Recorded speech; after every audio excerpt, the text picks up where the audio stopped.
Welcome everybody. This is Ratish Pandey from ActionCoach New Delhi. And with me, I have another phenomenal entrepreneur, Rajat Srivastava. Rajat, if you would like to tell us a little bit about what you do and what does your company do? Hi, Natish. It's a pleasure to meet you. And hi, everyone. I'm Rajat, founder and CEO of DesignX. DesignX is a manufacturing B2B SaaS company. We happen to digitize shop floor, and we happen to do it really good because we are one of the fastest, shop floor digitization company, fastest growing shop floor digitization company. We are based out of Delhi, and we are catering to all sorts of state of the art market leaders such as Unilever, Suzuki, Bajaj, and these sort of companies. Great. Rajat, welcome and great to have you on this interview at Business Spotlight series. So let me start, and you just mentioned, you are the fastest growing, and that sort of links to growth. So quick question that comes to my mind is, what do you attribute this growth to, Rajat? Building for the customers. So, I mean, one of the things that we learned in the very beginning that sometimes there would be so many things that you would think that it's right for the customer, but you have to listen the customer out. So that's one very fundamental thing that we have implemented across the organization, that we hear out our customers, because they ultimately know that what exactly they want, what exactly they are seeking. And the moment you develop that muscle of hearing them, and building accordingly, is definitely a road to success. What I've seen so far. Okay, so what I hear is, hear from the customer what do they want, and then build a product that really fits their needs. Great, Yes. Great stuff. Anything else that you would want to add here? I'm sure this is just one element, but I'm sure there'll be a couple more. Okay. No. So actually, success is for a company is basically a 360-degree job. So I mean, generally, product is perceived to be one of the most important things, for which you largely have to listen the customer. Like that was the aspect of it. But I believe in, so that's what defines the success of the product. But success of the company, I largely attribute to three aspects. So I call, it's 40% product, it's 30% your business model, and 30% execution. So these are the three important pillars for me. Like, getting the product is one of the most crucial part, but getting the right business model, like at what price point, what would be the actual ROIs, where they can get the actual ROIs, whether if this product is not one of those products where it is like so expensive that the customer is not going to get the right ROI, or if the product is priced in such a way that company is losing money, us as a company is losing money. It's very important to figure it out. And last part, which generally I've seen, one of the biggest gap where a company being successful and a company not being successful is the business processes, right? So what happens is, despite a great product, despite a great business model, where a very promising company crumbles is with a lack of or lag in execution. So these are the three larger pillars, and it is the execution part where you need to invest so much in your team, where you need to collaborate so much with your team. And so, yeah, this is the third one, largely one of the highest overlooked vertical while building a business. So these are the three important attributes. As they say, devil lies in the detail, right? And execution is all about detail. And what you're addressing for most of your customers is the execution capability on the factory floors. Great stuff, and great work there. So I believe, Rajat, today you employ about 70 plus employees, and you obviously there are plans with the growth that is coming in. This number is going to probably go X number, multiplier X. So what has been your biggest learning as an employer? Okay, so as an employer, generally, initially you you have this sort of perception that it's all about hiring the best of the best employee. There is no exception for it. I too personally feel that every employee is the best. Whosoever working for you is the best employee. Well, first of all, but the thing that I realized that it's not the employees, the quality of the employee which is super important, but it's also like how much clarity you are giving to that employee, what he's supposed to work and how he's supposed to work for, right? So that is also equally important, right? Now initially, like we used to hire people, we were under the impression that once you hire these rocket people, they will suddenly come to your organization and start giving you magic and all that thing.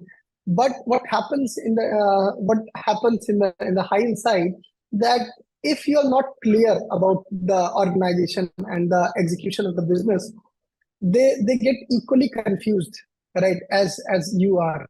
So telling your employees what exactly they are supposed to do is also a critical element of business. So as my co-founder Nishan keep on saying, that you need to tell your employee that where the job is starting and where the job is getting finished up. Because if you won't, either they won't do it at all, or they will do it so much that they will be eventually exhausted, right?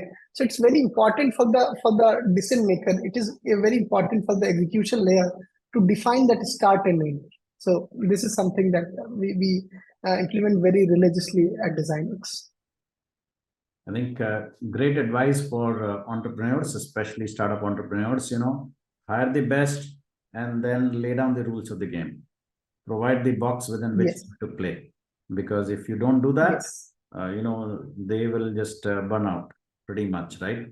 Exactly. Great advice. So while talking of employees, and we'll continue talk about employees a little bit more. How do you, and you just touched upon a little bit upon it, but I'll just sort of delve a little bit deeper. How do you foster a positive and productive work environment within the organization for your employees? So it's all about how do you build that culture of positivity, productivity, so that the employees can perform to the max potential.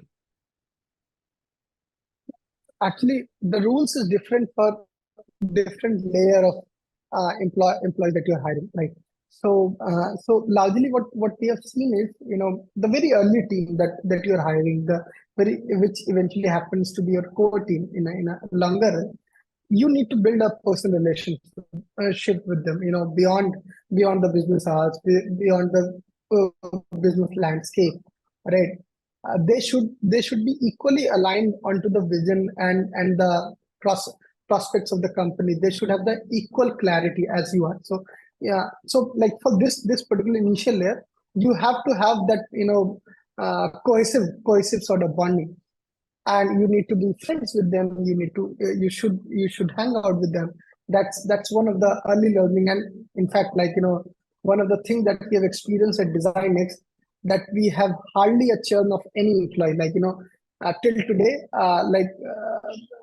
there only be 3 or 4 people in last 7 to 8 years who have sort of left us. Most of the people who have ever joined DesignX, in whatsoever stage, whether we have raised fund, whether we are paying decent salary, whether we are not able to pay the decent salary, whether we are in crunch, whether we are in prosperity, most of our people have stuck with us. So that's one fundamental that is something that we have followed. But you cannot hang out with 70, 200, 300 people. It's practically not practical.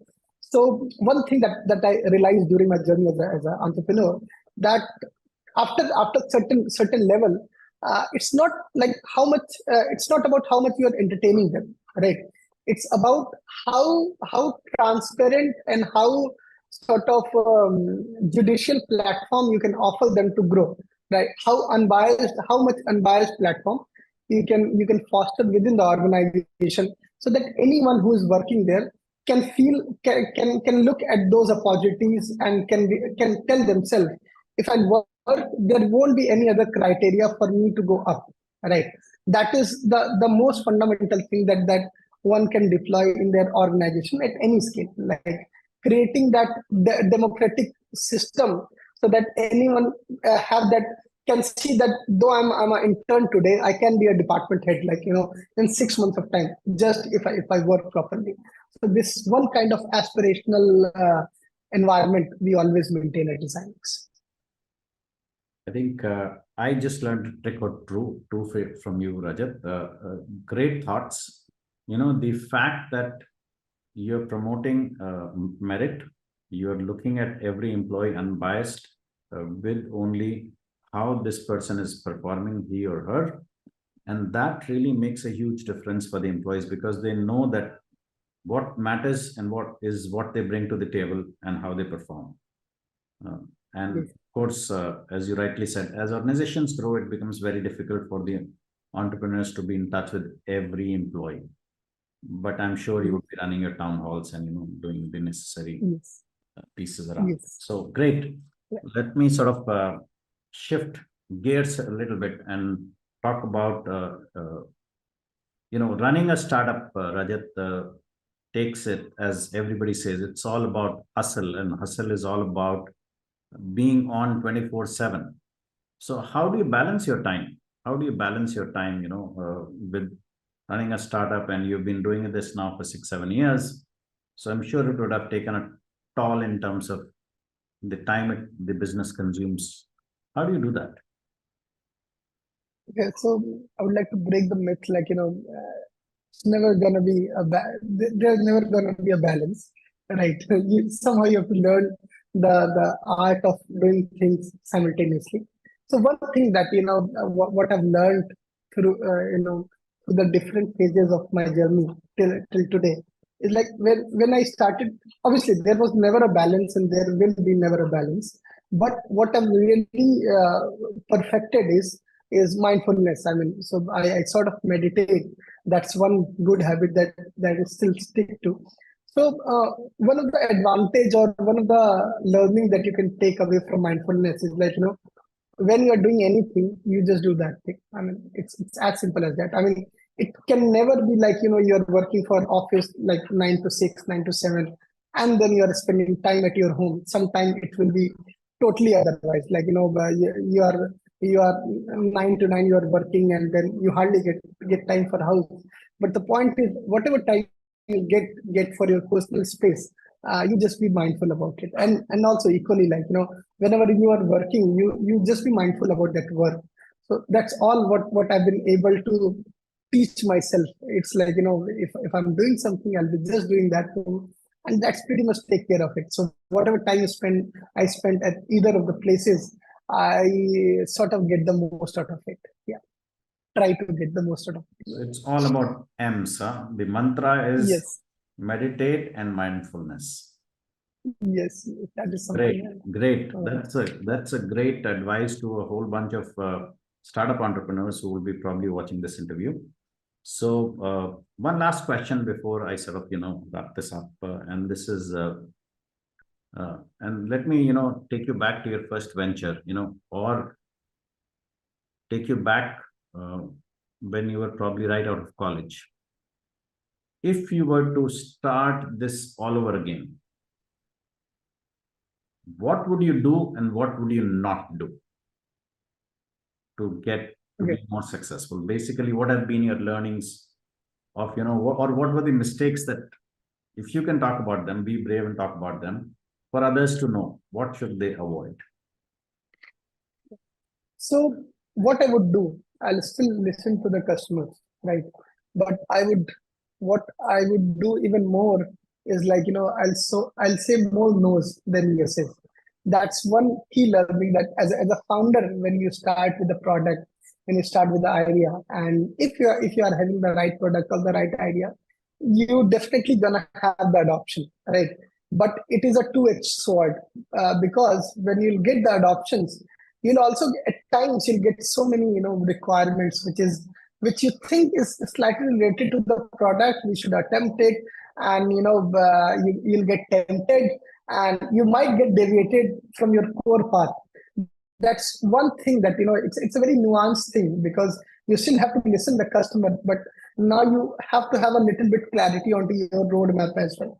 Like, when I started design X and started building the product, the kind of logos we are currently working with is any working with any one of those, anyone would do anything, right? And we are working with 25 of them, right? So when I initially got like 5 6 of these logos, I was so overwhelmed at everything that they said. I was like, yes, why not? I mean, so although we did it added some values, but it also sort of derailed us slightly, which sort of postponed our overall objective to a certain extent. So this time, when if I have to take a reattempt onto what we are doing, I'll think of saying more no's, a little bit more no's than yeses. So, and this holds true for any kind of venture. So whatever you are building, customer will, the moment you'll give customers a good taste, they will keep on demanding for more. So that's where the company has to be mindful of. Yeah. What you've said is really phenomenal, because learning to say no, especially when you're a fledgling startup, it's all about, come on, we are getting this business, why are we not going ahead with it? Yes. And even the investors tell you, Yes. Rajat, what's happening? This business is in your lap, just pick it up, grab it with both your hands and run with it. So great advice. Learn to Yes. say no. Rajat, thank you so much. This was really insightful. Really appreciate your time here. And absolutely, I'm sure entrepreneurs across the world would love to hear and see this interview, because you really brought in some solid advice for most of the people. So thank you for your time. Thank you, Ritesh. It was also a pleasure speaking with you. And yes, thank you so much for articulating that everything that I said, articulating it very well. Also kudos to it. So thank you so much.